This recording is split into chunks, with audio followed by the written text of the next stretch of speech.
سيدنا ومولانا وحبيبنا وطبيبنا وطبيب قلوبنا وغوثنا وغياثنا ومغيثنا ومعيننا وقطبنا وفريدنا ونظامنا وأولانا ونور عيننا محمد صلى الله على آله وصحبه وأزواجه وذرياته وأهل بيته وعلماء أمته وشهداء محبته أجمعين. أما بعد فأعوذ بالله من الشيطان الرجيم. بسم الله الرحمن الرحيم. كونوا مع الصادقين. صدق الله العظيم وبلغنا رسوله النبي الكريم. ذلك من الشاهدين والشاكرين والحمد لله رب العالمين.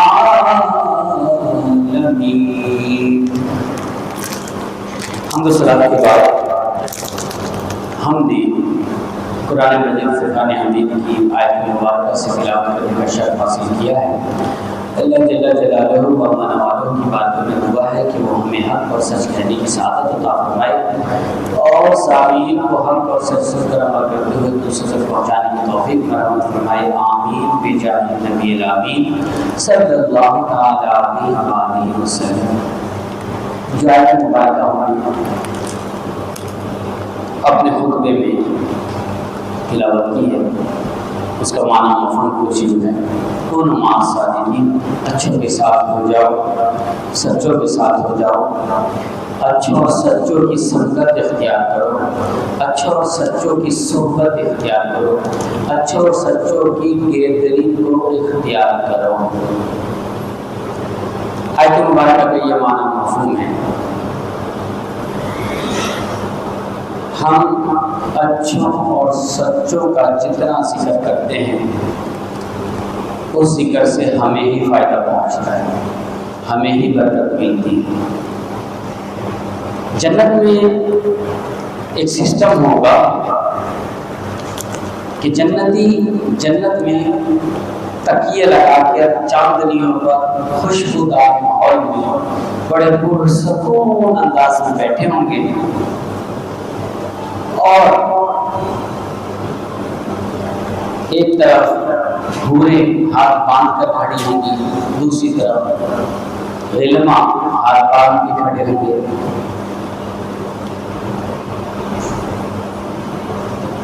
تو اچانک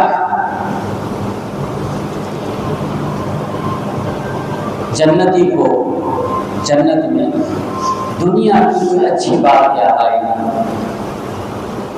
اچھوں کی صحبت یاد آئے گی، اچھوں کی گیدرنگ یاد آئے گی، سچوں کے ساتھ تعلقات یاد آئیں گے. تو جنتی اچانک جیسے ہی اس کو سوچے گا اور اس کو یاد آئیں گے، حوروں میں سے ایک حور یا پھر غلما میں سے ایک غلام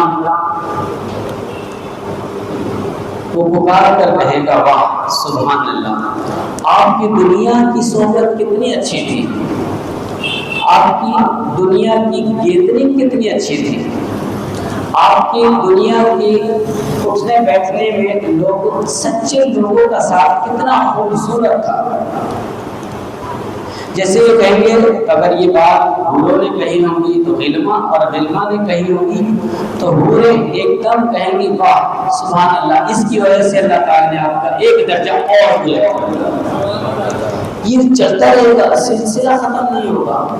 ظاہر بات ہے، اچھی صحبت، اچھی گیدرنگ، سچی صحبت، سچی گیدرنگ، اچھے لوگوں کے ساتھ اٹھنا بیٹھنا، سچے لوگوں کے ساتھ دوستیاں اختیار کرنا، یہ قیامت میں یاد تو آئیں گی چیزیں، نیکیاں یاد آئے گی، وہ جگہ یاد آئے گی جس جگہ ہم عبادت کیا کرتے تھے، وہ جگہ یاد آئے گی۔ جب وہ جگہ یاد آئے گی، ہر چیز پر حوریں اور غلماں یہ واضح کریں گے کہ آپ کا ایک درجہ اللہ نے بلند کیا، اور وہ جو درجہ بلند ہوگا تو ایسے نہیں کہ ایک درجہ بلند ہوا اور ختم، وہ درجے بلند ہوتے ہی رہیں گے یہاں تک کہ یہ سلسلہ چلتا رہے گا، اور جنتی کا مقام بلند سے بلند، بلند سے بلند، بلند سے بلند، بلند ہی ہوتا چلا جائے گا، جس کی انتہا نہیں، ختم نہیں ہوگا یہ سلسلہ۔ یہ بات میں نے آپ کو اپنے خطبے کے بعد کیوں جو ہے مینشن کی، یہاں پر کیوں بیان کیا؟ اصل میں سب سے اچھی گیدرنگ کس کی ہے؟ نبی پاک علیہ السلام۔ سب سے اچھی صحبت کس کی ہے؟ نبی پاک علیہ السلام۔ سب سے اچھے ساتھی کس کے ہیں؟ نبی پاک علیہ السلام۔ سب سے زیادہ پیار کرنے والے، عشق کرنے والے، محبت کرنے والے کس کے ساتھ ہیں؟ نبی پاک علیہ السلام۔ صحابہ کی ایک گیدرنگ جس کا مثال دینا، جس کی مثل لانا، جس کی مثال لانا ممکن ہی نہیں۔ جس طرح ہمارے نبی جیسا کوئی نبی نہیں، جس طرح جبریل جیسا کوئی فرشتہ ہی نہیں، جس طرح ابو بکر جیسا کوئی صحابی نہیں، جس طرح صحابی جیسے کوئی تابعی نہیں، جس طرح تابعی جیسے کوئی تبع تابعین نہیں، جس طرح تبع تابعین جیسے کوئی بزرگان دین نہیں، اور جس طرح بزرگان دین ہے ایسا کوئی عالم نہیں، اور جس طرح کوئی عالم ہے ایسا کوئی عوام نہیں۔ یہ سلسلہ ہے، یہ گیدرنگ ہے، یہ صحبت ہے، اس کو اختیار کرنے کا حکم ہے۔ لڑی مسلسل چلتی ہے، لڑی مسلسل چلتی ہے، لیکن اس لڑی میں سب سے خوبصورت جو لڑی ہے، یوں کہیے کہ امام میرے آقا ہوں اور مقتدی صحابہ ہوں۔ اچھا صحابہ بھی بہت، جیسے تسبیح کے دانے ہیں، جیسے تسبیح کے دانے ہیں، چلتے رہتے ہیں، پڑھتے رہتے ہیں، اچانک درمیان میں چھوٹا امام آ جاتا ہے 33 دانوں کے بعد، تو وہاں ہم تھوڑا سا وقف کرتے ہیں، کچھ نہ کچھ ذہن میں آ جاتا ہے۔ اسی طرح صحابہ تسبیح کی مانند ہے، لیکن ان میں بھی ایک سے ایک حسین ستارہ ہے، ایک سے حسین نور ہے، الگ سے الگ امتیاز ہے، ہر صحابی کا الگ مقام ہے۔ ہم کسی صحابی کو یہ نہیں کہتے کہ یہ صحابی ان سے چھوٹا ہے، یہ صحابی، لیکن یہ ضرور بیان کرتے ہیں صدیق اکبر سب سے بڑے ہیں، یہ ضرور کہتے ہیں۔ یہ نہیں کہتے کہ سب صدیق سے چھوٹے ہیں، یہ نہیں ہم کہتے، چھوٹا کوئی نہیں ہے، سب بڑے، لیکن یہ ضرور کہیں گے صدیق اکبر سب سے بڑے صحابہ۔ تو اصل یہ کس چیز کی بات ہے؟ یہ محبت کی بات ہے، یہ پیار کی بات ہے، یہ عشق کی بات ہے۔ یہ صرف گفتگو وہاں ہمیں سمجھ آئے گی جہاں عشق پایا جائے گا، کیونکہ ورنہ تو رزلٹ کیا نکلے گا؟ اگر میں کہوں صدیق اکبر سب سے بڑے صحابہ کرام میں سب سے بڑے ہیں، سب سے بڑا مقام ہے، سب سے بڑا درجہ ہے، سب سے زیادہ رفعت ہے، سب سے زیادہ بلندی ہے، تو اس کا یہ مطلب نہیں کہ میں یوں کہوں کہ بقیہ صحابہ کرام چھوٹے ہیں، کہنے کی ضرورت ہی نہیں۔ کیوں چھوٹا کہنا ان کی شان کے لائق ہی نہیں۔ بڑے کے مقام کو بیان کر، جیسے ہم کہتے ہیں بات از خدا بزرگ تو ہی قصہ مختصر، خدا کے بعد جو سب سے عظیم ہستی ہے، سب سے بڑی ہستی ہے، وہ نبی پاک علیہ السلام۔ تو مقصود نبی کی شان بیان کرنا، نہ کہ کسی اور دوسروں کا حقارت بیان کرنا اس میں نہیں ہے۔ اسی طرح صحابہ ایک سے ایک ہے، اعلیٰ سے اعلیٰ ہے، افضل سے افضل ہے۔ یہاں اصل میں ہمارے ایک فرمائش ہے، ایک صحابی کا واقعہ بیان کیا جائے، اور آج تھوڑی سی طبیعت بھی بہتر ہے، تو مناسب سمجھتا ہوں کہ کچھ ایسی بات کی جائے، آج اس صحابی کی بات کی جائے جس میں عشق چھلکتا ہو۔ سارے صحابہ میں عشق چھلکتا ہے، لیکن بات میری وہی ہے، اگر کسی کی بڑائی بیان کی جائے تو دوسروں کا نقص مقصود نہیں، دوسروں کا نقص مقصود نہیں۔ نبی پاک علیہ السلام نے جب ہجرت فرمائی مکے سے مدینے کی طرف، یہ ہجرت بھی بڑی عالی شان تھی۔ اب وہ ٹائم اتنا نہیں ہے کہ اس کو ہجرت کو بھی میں بیان کروں۔ اعلیٰ ہجرت، ہجرتوں کی اصل، ہجرتوں کی بنیاد، ہجرتوں کی ماں، اعلیٰ ترین ہجرت۔ اس ہجرت میں کون تھے؟ نبی پاک علیہ السلام، اور نبی پاک علیہ السلام کے ساتھ کون تھے؟ صدیق اکبر رضی اللہ۔ اور کون ساتھ تھے؟ صدیق اکبر کے ساتھ کون تھے؟ صدیق اکبر رضی اللہ تعالیٰ عنہ کے آزاد کردہ غلام۔ اور ان کے ساتھ کون تھے؟ ایک رہنما، رہبر، جو راستہ دکھانے والا تھا کہ کس طرف جانا۔ 4 افراد، یہ قافلہ 4 افراد پر مبنی ہجرت کا قافلہ، چلتے چلتے چلتے چلتے سفر، بے شمار عشق کی باتیں ہیں۔ کہاں وہ صدیق اکبر کی شان بیان کروں کہ محبوب آپ میرے کندھوں پر تشریف رکھیے۔ یہ تو عشق سے بھرا ہوا واقعہ ہے، اس کو بیان کرنے کے لیے الگ وقت چاہیے۔ یہ بھی یہیں پر ہے، سفر ہجرت کے سفر میں آپ پہنچتے ہیں ایک وادی میں۔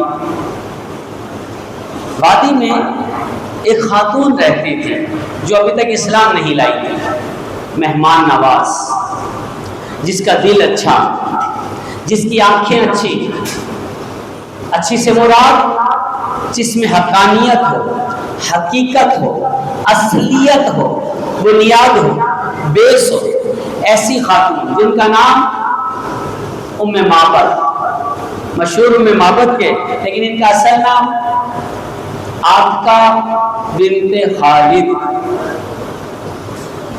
عاتقہ بنت خالد ان کا نام۔ یہ کیا تھی؟ مہمان نواز۔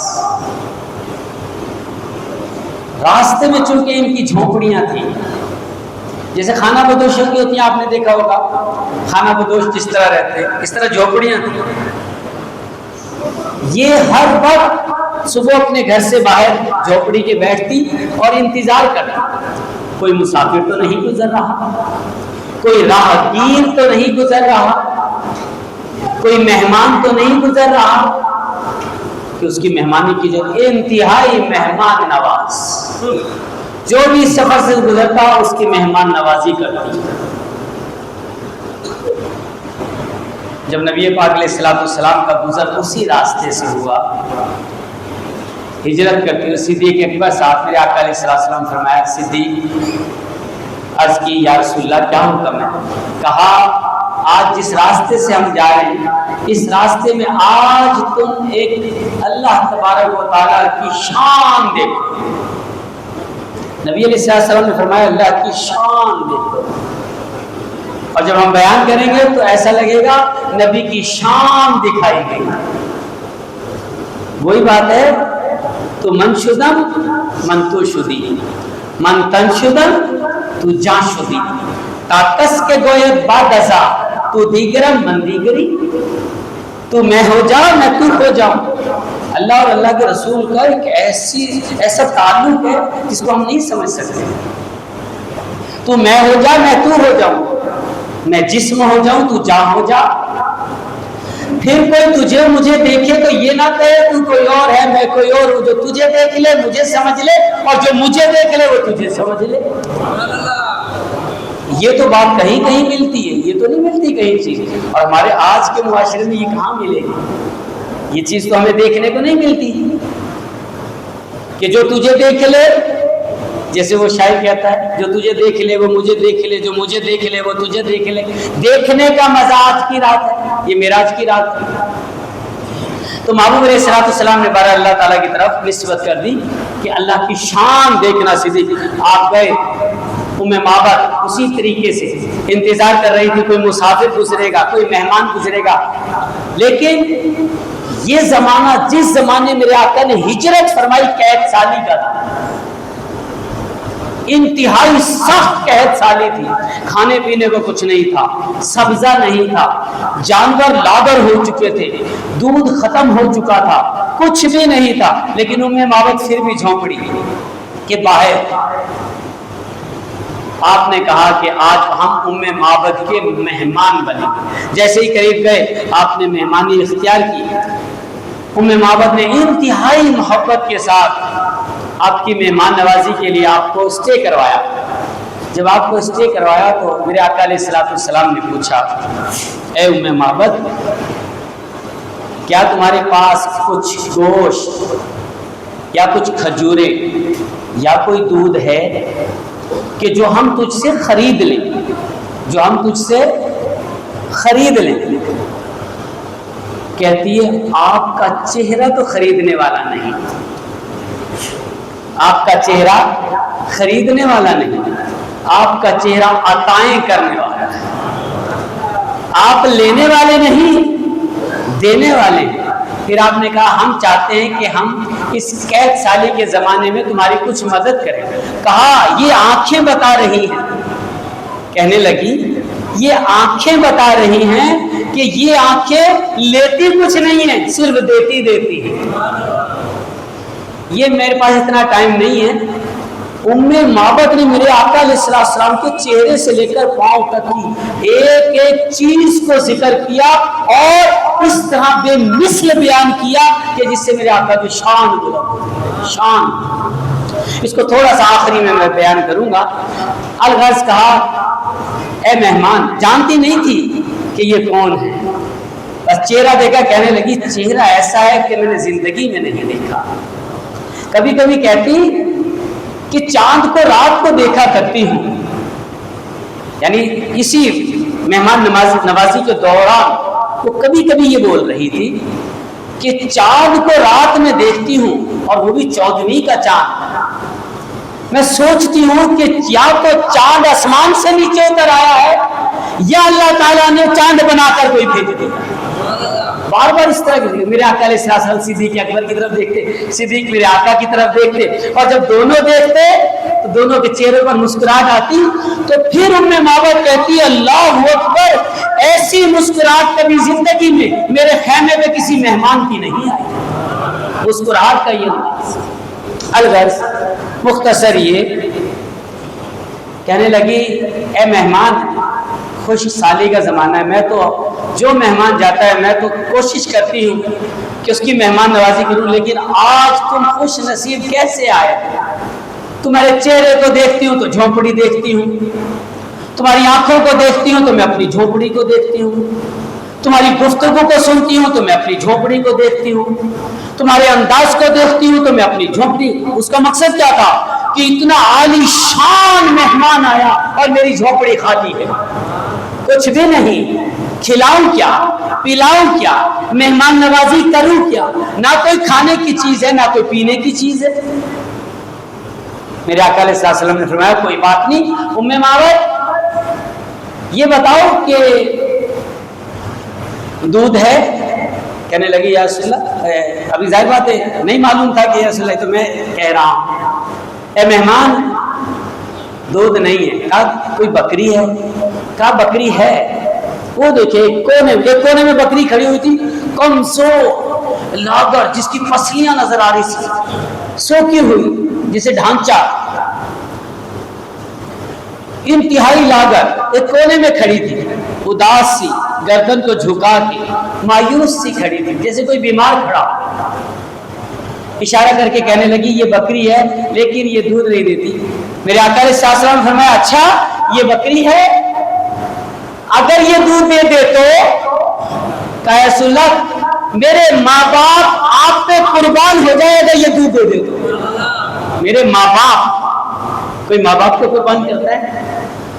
حالانکہ جانتی نہیں ہے یہ اللہ کے رسول ہے، جانتی نہیں ہے، وہ تو یہ جان رہی ہے کوئی مسافر ہے، کوئی مہمان ہے، کوئی راہ گزر ہے، ابھی تو نہیں پتا ان کو کہ یہ کون ہے۔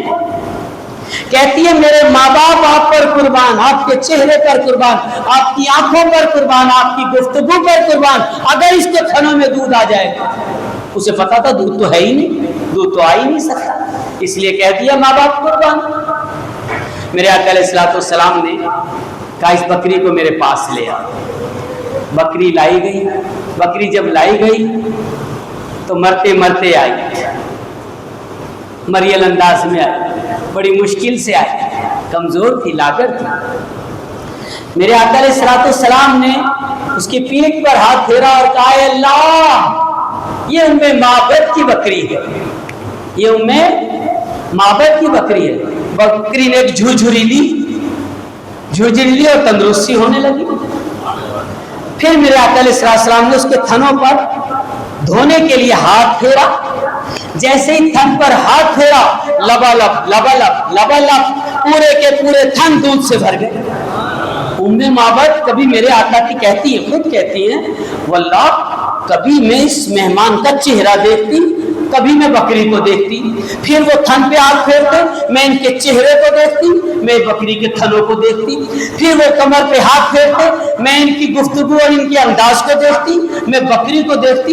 میری سمجھ میں نہیں آ رہا تھا یہ آج مہمان آیا یا کون آ گیا، کچھ سمجھ میں نہیں۔ آپ نے فرمایا گھر کا وہ برتن لے آؤ جو سب سے بڑا برتن، بکری کتنا دودھ دے لے گی، وہ برتن لے آؤ جو سب سے بڑا برتن۔ برتن لایا گیا، میرے آقا علیہ السلام نے دودھ دھونا شروع کیا۔ جب دودھ دھونا شروع کیا میرے آقا علیہ السلام نے، برتن بھر گیا، آپ نے ہاتھ روک دیا، ہاتھ روک کر کہا ام معبد آئیے تشریف لائیے۔ ام معبد آ کر بیٹھی، آپ نے برتن پورے کا پورا اٹھا کر ام معبد کو دیا، کھا پیو۔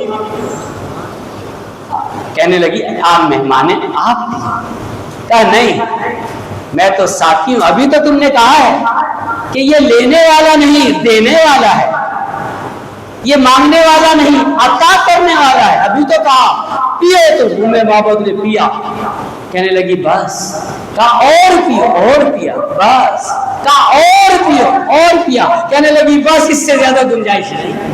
پھر میرے آقا علیہ السلام نے صدیق اکبر کو، ان کے آزاد کردہ غلام کو اور رہنما دیا، آخری میں جو بچا میرے آقا علیہ السلام نے فرمایا ساتھی ہمیشہ آخر میں پیتا ہے، میں ساتھی ہوں، میں نے تم کو پلایا، اللہ دینے والا، میں عطا کرنے والا، تقسیم کرنا اللہ نے مجھے دیا اور میں تقسیم کر چکا ہوں، اب میں پیتا ہوں۔ میرے آقا علیہ السلام نے وہ پی کر برتن ختم کر دیا۔ اب برتن ختم کرنے کے بعد دوبارہ برتن لگایا، میرے آقا علیہ السلام نے دوبارہ بکری کا دودھ دھویا۔ جب دھویا برتن پھر بھر گیا، آپ نے فرمایا ام معبد یہ تم اپنے پاس رکھو، اب ہمارا سفر آگے جاری۔ آقا علیہ السلام ام معبد کو چھوڑ کر چلے جاتے ہیں، پیچھے سے ام معبد کے ہسبینڈ آتے ہیں، شوہر آتے ہیں، زوج آتے ہیں، آ کر گھر میں دیکھو چند بکریوں کو چرانے گئے ہوئے تھے، جو بکریاں لا رہے تھے وہ بھی کمزور تھی، لاغر تھی۔ آ کر گھر میں دیکھا دودھ کا برتن بھرا ہوا، کہا ام معبد یہ دودھ کہاں سے آیا، ہمارے پاس تو کوئی بکری نہیں ہے جو دودھ دے سکے، قحط سالی کا زمانہ ہے، یہ کہاں سے آیا؟ کہنے لگی کیا بتاؤں، کیسے بتاؤں، یہ کہاں سے آیا، کون لایا، کیسے بتاؤں؟ کہا بتاؤ، کہا سکون سے بیٹھو، منہ ہاتھ دھو لو، فریش ہو جاؤ، ذرا فریش ہو کر بیٹھو، کیونکہ جن کا میں ذکر کرنے لگی ہوں کچھ سمجھ میں نہیں آ رہا کہ چاند اوپر آیا یا چاند دوسرا آ گیا، کچھ سمجھ میں نہیں آ رہا۔ نہ دھو کے فریش ہو کر جب وہ بیٹھے، کہنے لگی آج ایک مہمان ہے، کہا میں اس کا نقشہ کھینچ دوں؟ زوج کہتے ہیں ہاں بالکل کھینچیے۔ کہا جب وہ دور سے مجھے آتے دکھائی دیے تو وہ اس طرح چل رہے تھے جیسے کوئی سب سے اشرف، سب سے شریف، سب سے تعظیم والا شخص آہستہ آہستہ قدم اٹھاتا۔ میں دیکھ کر سمجھ گئی کہ اعلیٰ ترین گھر کا کوئی افراد میں سے فرد ہے۔ پھر جب وہ میری جھونپڑی کے قریب لائے تو انہوں نے میرے سے جس طرح گفتگو کی میں حیران ہو گئی کہ ایسی شیریں گفتگو، اتنی پاکیزہ گفتگو، اتنا بہترین کلام، اتنا بہترین انداز کہ کبھی زندگی میں میں نے کسی کو اس طرح گفتگو کرتے نہیں دیکھا۔ میرا دل کر رہا تھا وہ بولتے جائیں اور میں ان کے قدم پر قربان ہوتی جاؤں، ایسے لگتا تھا وہ بول رہے ہیں اور پھول جھڑ رہے ہیں اور میں پھولوں کے اوپر کھڑی ہوں۔ کہا ام معبد کیسی باتیں کرتی ہو، یہ ایک کے سوا کوئی نہیں ہو سکتا۔ پھر چپ ہو گئے، کہا آگے بتاؤ۔ کہا یہ ایک کے سوا کوئی نہیں ہو سکتا، آگے بتاؤ۔ کہنے لگی ان کی بھویں میں نے دیکھی گہری گہری کالی سیاہ آپس میں ملی ہوئی اور اتنا جڑی ہوئی کہ ان کو دیکھ کر ایسا لگتا تھا کہ جیسے دو درختوں نے چھاؤں کی ہوئی ہے اور دو درخت آپس میں ملے ہوئے۔ کہا اے ام معبد یہ جو تم بتا رہی ہو یہ ایک کے سوا کوئی نہیں ہو سکتا، آگے بیان۔ پھر کہنے لگی ان کی پلکیں، میں نے ان کی پلکیں دیکھی، ان کی پلکیں اتنی باریک تھی کہ میں نے اس سے زیادہ باریک، حسین، خوبصورت، لمبی اور کالی سیاہ پلکیں آج تک کبھی دیکھی نہیں۔ ایسے لگ رہا تھا کہ آنکھوں کے اوپر کوئی کالا باریک سا بادل آ گیا۔ کہنے لگے ام معبد یہ ایک کے سوا کوئی نہیں ہو سکتا، آگے نقشہ بیان کرو۔ جیسے جیسے وہ نقشہ بیان کر رہی تھی ان کے ہسبینڈ یہ مزید متاثر سے متاثر، بلند سے بلند، جذبات بھڑکنا جسے کہتے ہیں، اس طرح ہو رہا تھا۔ کہنے لگی ان کی زلفیں ایسی تھی کہ زلفوں کے بالوں کی نوک کے کنارے مجھے ایسا محسوس ہو رہا تھا کہ یہ ابھی ابھی نہا کر آئیں اور ہر بال کے آخر میں باریک سا موتی ہے پانی کا، نور کا۔ کہنے لگے ام معبد یہ ایک کے سوا دوسرا نہیں ہو سکتا، آگے بیان کرو۔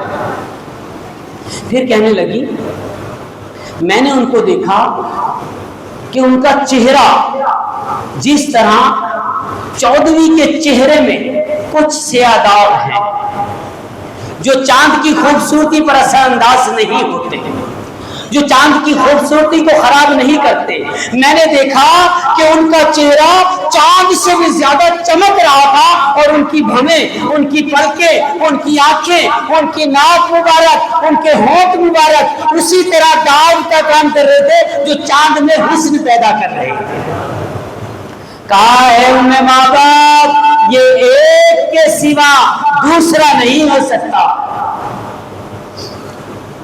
پھر کہا آگے نقشہ بیان کرو۔ کہنے لگی ان کے ہونٹ انتہائی باریک خوبصورت ہے، جیسے وہ ہلاتے تھے تو مجھے ان ہونٹوں سے ٹھنڈی ٹھنڈی خوشبو آ رہی تھی۔ ہم گفتگو کرتے ہیں تو ہماری گفتگو سے تو آپ کو پتا ہے سامنے والے کو کبھی کبھی بدبو آتی ہے۔ کہنے لگی خوشبو کی لپٹیں آ رہی تھی بارہ سر سے پاؤں تک۔ آپ نے ام معبد نے جب سارا نقشہ میرے آقا کا کھینچ دیا، اتنا خوبصورت، اتنا حسین، کہنے لگی میں نہیں جانتی کہ یہ کون تھے، لیکن اتنا جانتی ہوں کہ وہ جب سے گئے میری جھونپڑی میں ایک عجیب سی رحمت محسوس ہو رہی ہے۔ کہا ام معبد سنو یہ کون تھے، میں بتاتا ہوں تمہیں یہ کون تھے۔ یہ وہ ہیں جن کے سرگردہ قریش جن کو تلاش کرتے پھر رہے، قریش جن کی تلاش میں ہیں، قریش جن کے لیے مارے مارے پھر رہے، یہ وہی آخر الزمان یہ نبی تھے جو تمہاری جھونپڑی میں آئے تھے۔ اللہ اکبر یا رسول اللہ۔ اب سوچئے میرے آقا نے ایک مرتبہ ایک جھونپڑی میں صرف تھوڑی سی گفتگو کی، جھونپڑی کے نقشے ہی بدل گئے۔ اس کو جھونپڑی کہا جائے گا کیا؟ اس کو میں جھونپڑی کہوں یا اعلیٰ ترین جنتی محل کہہ دوں اس کو؟ یہ تو وہی بات ہو گئی جس طرح ہارون رشید کی بیگم کن کے پاس گئی تھی؟ بہلول دانا، وہ کیا کر رہے تھے؟ مٹی کے گھر، دیکھنے میں مٹی کا گھر تھا۔ جب ہارون رشید کی بیگم نے کہا کیا ہے؟ کہا جنت میں محل بنا رہا ہوں۔ کہا بیچو گے؟ ہاں، ہار کے بدلے بیچ دیا۔ رات کو سوئی، خواب میں دیکھا اعلیٰ ترین محل جنت میں نظر آیا۔ تو یہ جھونپڑی نہیں تھی، بلکہ یہ جھونپڑی جنت کا اعلیٰ محل تھا جو میں معبد کو ملا۔ یہ اس کی محبت کی بات ہے کہ دیکھیں صحابہ اکرام کس طرح نبی کو دیکھتے تھے، اور ہمارے ہاں لوگ اور سوشل میڈیا کے گدھے، کیا کہہ دیا میں نے؟ جو کہہ دیا سو کہہ دیا، کبھی کبھی منہ سے سچ نکل جاتا ہے۔ وہ بیٹھ کے کہتے ہیں نبی ہماری طرح، ہم ان کی طرح، نبی کی بھی دو آنکھیں ہماری بھی دو آنکھیں، نبی کی بھی ایک دو کان ہمارے بھی دو کان، نبی کی بھی ایک ناک ہماری بھی ایک ناک، نبی کا بھی چہرہ ہمارا بھی چہرہ، وہ بھی کھاتے ہم بھی کھاتے، وہ بھی پیتے ہم بھی پیتے، وہ بھی شادی بیاہ نکاح کرتے ہم بھی شادی بیاہ نکاح کرتے، وہ بھی سوتے ہم بھی سوتے، وہ بھی جاگتے ہم بھی جاگتے۔ یہ سوشل میڈیا نے آ کے تباہی پھیر دی، تباہی۔ اور اگر صحابہ کے مقام کو سمجھے، صحابہ کس طرح دیکھتے ہیں، وہ اعلیٰ سے اعلیٰ نبی کو دیکھتے ہیں۔ اور آج کل کے سوشل میڈیا کے گدھے نبی کو اپنی طرح بتاتے پھرتے ہیں، وہ ان سے مماثلت کرنے کی کوشش کرتے ہیں۔ نبی کو کہتے ہیں کہ وہ ہماری طرح گدھے، صرف نبوت تو نہیں ہے ان کو۔ استغفر اللہ۔ صحابہ کے عشق کو سمجھیے۔ جب صدیق اکبر رضی اللہ تعالیٰ عنہ کے مقام کو دیکھیں آپ، عشق رسول ایسے نہیں بیان کیا جاتا۔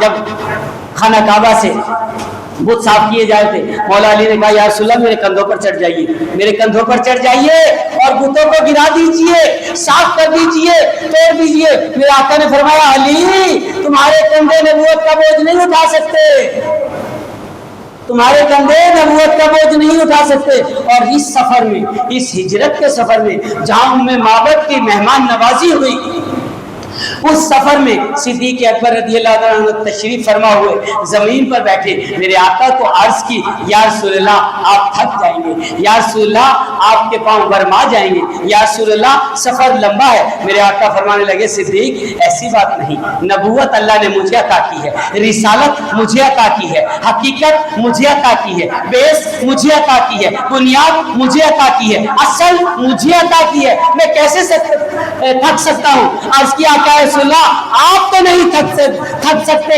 لیکن مجھے تھکنے میں پرابلم ہو رہی ہے، مجھے چلنے میں پرابلم ہو رہی ہے۔ آقا آپ میرے کندھوں پر آ جائیں گے، رحمت کرائے گی، میں تیز تیز چلنا شروع کر دوں گا۔ اب انداز تو دیکھیں، انداز ہی بدل گیا صدیق اکبر کا۔ صدیق اکبر نے کندھے میں بٹھانے کو اس لیے کہا میرے آقا تھک نہ جائے۔ جب میرے آقا کو دیکھا، ارے یہ صدیق تو کیا سوچتا ہے، وہ تھکیں گے؟ جو دنیا کو چلانے آئے وہ تھکیں گے؟ جو تھکے ہوئے کو آرام دینے آئے وہ تھکیں گے؟ فوراً صدیق سمجھ گئے اور فوراً ہی بدل گئے، کہنے لگے یا رسول اللہ کندھے پر اس لیے تشریف رکھیے تاکہ صدیق کے پیروں میں جان آ جائے، جان۔ یہ عشق ہوتا ہے، یہ محبت ہوتی ہے کہ جس کا ہم ذکر کر رہے ہیں اچھائیوں کی طرف نگاہ رکھو، ان کے بلندیوں کی طرف نگاہ رکھو، ان کی بلند پائیگیوں کی طرف نگاہ رکھو، ان کے مقام کی طرف نگاہ رکھو، ان کی رفعت کی طرف نگاہ رکھو، ان کی رفعت والی صلاحیتوں پر نگاہ رکھو کہ ارے وہ تو وہ ہیں جو ہمیں سہارا دیتے ہیں، ہم ان کی کیا مماثلت کر سکتے ہیں؟ ہم تو کر ہی نہیں سکتے۔ تو بہرحال کوشش ہمیں یہ کرنی چاہیے کہ اللہ والوں کا جب ذکر کریں، اللہ کے پیاروں کا ذکر کریں، جیسے میں نے آیت مبارکہ پڑھی کونوا مع الصادقین، یہ اس لیے پڑھی تھی۔ دیکھو ام معبد نے کس طرح معبود کی گیدرنگ اختیار کی، کس طریقے سے ان کی صحبت اختیار کی، اور صحبت سے کس طرح اپنا بیہیو ثابت کیا، اپنا بیہیویئر دکھایا۔ یہ کیا تھا؟ یہ عشق رسول تو تھا۔ اگر یہ بیہیو نہ ہوتا تو ہم کب اس کو یہاں بیان کر رہے ہوتے؟ ام معبد وہ ہے کہ جنہوں نے، ایک روایت میں آتا ہے کہ نبی پاک علیہ السلام جاتے جاتے ان کو کلمہ پڑھا کر چلے گئے. دوسری روایت میں آتا ہے کہ نبی پاک علیہ السلام تشریف لے گئے اور پھر یہ جب ان کے زوج نے، ان کے ہسبینڈ نے ان کو بتایا کہ یہ تو وہ نبی ہیں آخر الزمان نبی جن کی تلاش میں قریش ہیں، پھر انہوں نے رخت سفر باندھا اور سیدھے مکے گئے یا مدینے گئے. وہاں جا کے انہوں نے اسلام قبول کیا. عشق رسول اس کو کہتے ہیں کہ بھائی اچھا، پیارا، اعلی، افضل، یہ سمجھنا چاہیے. یہ چھوڑی آپ ایک کو بڑا بھی کہہ رہے ہیں اور اس کی خامیاں بھی بیان کر رہے ہیں، اپنے سے بڑا مان بھی رہے ہیں، اس کے اندر عیب تلاش کر رہے ہیں. یہ نہیں ہوتا، یہ عشق رسول نہیں.